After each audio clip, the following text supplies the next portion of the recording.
प्रेम से बोली माता रानी की जय, नवदुर्गा की जय। तो गुरु भाई बहना, आज मैं ये बताने जा रही हूँ कि नवरात्रि व्रत में माता कुष्मांडा की पूजा कैसे की जाती है और किस रंग का वस्त्र पहने और माता रानी का क्या भोग लगाएं।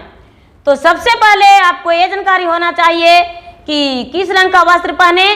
तो आप सुबह में प्रातः काल उठकर क्रियाकर्म से शुद्ध होकर और स्नान करके और हरे रंग का वस्त्र पहने, हरा रंग के वस्त्र पहन के और लोटे में जल लेकर सूर्य भगवान को अर्घ दें। अर्घ देकर और जहाँ पे आप भगवान का स्थापना किए हैं माता रानी का, मंदिर में या घर में, तो वहाँ पे सबसे पहले आप शुद्ध वस्त्र से उन्हें साफ सफाई कीजिए और साफ सफाई करके और उसके बाद गंगा जल लेकर वहाँ छिड़काव कीजिए।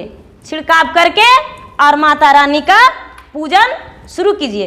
लेकिन पूजा से पहले माता रानी से आप हाथ में फूल और अक्षत लेकर और माता रानी को बोले कि हे माता रानी, मुझसे कोई भी गलती हो तो मुझे क्षमा करना और मैं आपकी पूजा करने जा रही हूँ। और माता रानी का पूजा शुरुआत करें और फूल अक्षत उसी स्थान पे माता रानी को रख दें। और माता रानी को सबसे पहले आप घी लगाएं, माता रानी को घी लगाकर और उसके बाद सिंदूर लगाएं। सिंदूर लगाकर आप हाथ में पुष्प और अक्षत लेकर माता रानी को छिड़काव कीजिए। उसके बाद माता रानी को फूल चढ़ाइए। यदि आपके पास लाल फूल होता है तो भी ठीक है, लेकिन माता रानी का जो नवरात्रि व्रत है उसमें 9 दिन में 9 रंग का पुष्प भी होना चाहिए। यदि आपके पास 9 रंग का फूल नहीं है तो आप उड़हुल का फूल से पूजा कर सकते हैं। यदि आपके पास गुलाब के फूल है तो गुलाब के फूल से भी पूजा कर सकते हैं। उसके बाद माता रानी का पान का पत्ता, जो पान का पत्ता है वो अवश्य चढ़ाएं और पान के पत्ता पे लौंग, सुपारी, इलायची आप अवश्य चढ़ाएं, क्योंकि माता रानी का नियम अनुसार ये पान का पत्ता और लौंग माता रानी का नवरात्रि में अवश्य चढ़ाना चाहिए। उनका प्रिय भोग लौंग है। और उसके बाद माता रानी का भोग जो है, आप इस कुष्मांडा माता रानी के पूजा के दिन आप शक्कर से बने हुए कोई भी मिठाई चढ़ा सकते हैं। जैसे कि मान लिया जाए कि मैंने बतासा लिया हूँ, तो दीदी आप पेड़ा भी ले सकते हैं यार, कोई अन्य इत्यादि मिठाई ले सकते हैं और माता रानी का पूजा कर सकते हैं। क्योंकि अच्छा, एक नहीं माता रानी को चढ़ाना चाहिए, क्योंकि पूरे घर में ये प्रसादी बांटी जाती है और जो नवरात्रि व्रत करते हैं वो भी थोड़ी प्रसादी खाते हैं और दूसरे को भी देते हैं। और ऋतुए फल जरूरी चढ़ाना है माता को, क्योंकि फल का भोग तो माता रानी का अवश्य लगाना चाहिए। और भोग लगाकर प्रेम पूर्वक सारा परिवार इकट्ठा होके और बैठकर और माता रानी को कथा जरूरी सुनना चाहिए। और कथा सुन के माता रानी को प्रेम पूर्वक शांति से हाथ जोड़ के और हाथ में फूल, अक्षत और पुष्प लेकर और हाथ जोड़कर माता रानी से क्षमा प्रार्थना करना चाहिए। हे माता रानी, मैं आपके चरणों में आपका दास हूँ और मैं दिन रात में हजारों गलतियाँ करती हूँ, लेकिन मेरे गलतियों को दास समझ के मुझे क्षमा करना। हे माता, मेरा कोई भी गलती अपराध हो तो मुझे क्षमा करना।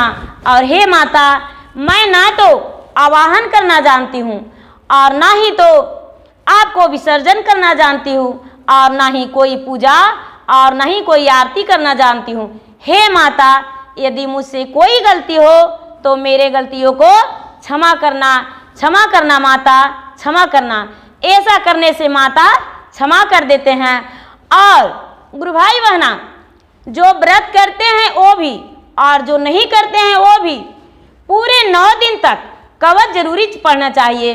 और कवच कभी भी आप पढ़ के किसी भी कार्य में जाइएगा तो आपका कार्य का सफलता का विजय प्राप्त होगा, क्योंकि दुर्गा जो कवच है वो शुद्ध है और पूरा शरीर को कोई हानि पहुंचने नहीं देती है दुर्गा कवच। तो एक कवच जरूरी पढ़ना चाहिए। और लक्ष्मी माता को आवाहन करना चाहिए। माता कुष्मांडा की पूजा करने से उस दिन लक्ष्मी की आवाहन होती है घर में, और लक्ष्मी माता घर में प्रवेश करते हैं और कन कन में वास लेते हैं, और पूरी उनके घर में सुख शांति मिलती है और उनका श्रद्धा पूरा होता है। जो भी लोग मनोकामना करते हैं उनका मनोकामना को पूर्ण होता है। और इसके बाद हम आरती दिखाएंगे। यदि आपके पास रस्म है तो उस पे आप धूप भी दे सकते हैं, और नहीं तो कपूर पे जलाकर माता को आरती दिखा दीजिए, जैसे कि मैं आरती जला रही हूँ और आरती जलाकर आपको दिखाती हूँ। माता रानी को आरती दिखा रही हूँ। आरती दिखा के आप जो भी आरती गाएं, ओम जय अम्बे गौरी या और यानी कोई आरती माता रानी के गाकर, और माता रानी को पूरा परिवार खड़े होकर आरती कीजिए, क्योंकि आरती के समय नहीं तो किसी को सोए रहना चाहिए और नहीं तो बैठे रहना चाहिए। आरती के समय पूरा लोग खड़ा होकर और माता रानी को आरती करें, और आरती पूरा हो जाने के बाद हाथ में पुष्प और अक्षत लेकर माता रानी से प्रार्थना करना चाहिए, और अपना प्रार्थना करके और मन ही मन आपको जो भी इच्छाएं हो वो माता रानी से मांगकर, और माता रानी से कहिए कि हे माता रानी, ये मेरा मनोकामना पूर्ण हो। जय माता रानी। प्रेम से बोलिए अम्बे माता की जय, जगत जननी माता की जय।